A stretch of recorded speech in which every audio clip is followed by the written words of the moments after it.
আপনি কোনটা চাচ্ছেন? ভাই আমাদের এনসিবি এখন ভাই হাতিয়াতে হান্নান মাসুদ ভাই উনি হাতিয়ার অনেক উন্নয়নের কাজ করতেছে। হাতিয়ার জনগণ শুধু এখন হান্নান মাসুদকে চাইতেছে। হাতিয়ার মানুষ যদি এই বছর আর ভুল করে তাহলে এই ভুলের কোনো শেষ নাই। হাতিয়ার মানুষের যদি হান্নান মাসুদের ভোট না দেয় তো হাতিয়ার মানুষ এই জীবনে আর এই ভুল শুধরে যেত না। সামনে তো জাতীয় সংসদ নির্বাচন, নোয়াখালী ৬ আসন থেকে এবার কাকে বেছে নেবেন?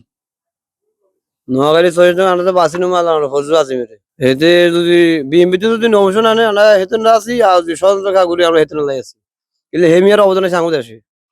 হেমিয়ার অবদান হেমিয়ার কারণে আমরা যে শহরে বসবাস করি, হেমিয়ার কারণে আমরা যে শহরে জোনে মালিক হইছি।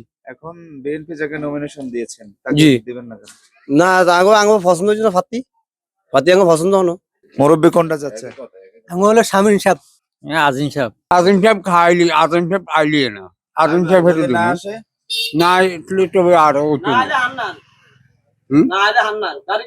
ঠিক আছে। আদিন সাহেব যদি নো আসে, যদি নমিশন নো হা, যদি এটা স্বতন্ত্র নৌকা হেলে আমরা হান্নান সাহেবলে আছি।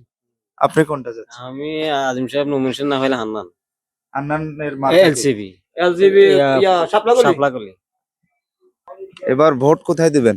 শাপলা আইজো তো ফাত্তিগত ইয়ে নাই, ফাত্তিগত থাকতেও তাইলে না মনে করতাম ফাত্তিগত আছে, এখন তো ফাত্তিগত কোন আইজো। প্রার্থী চান? হ্যাঁ, আর যদি এমনি আজিম সাহেব আসে তাহলে তো আজিম সাহেবের দিয়ে দেওয়া হবে ইনশাল্লাহ।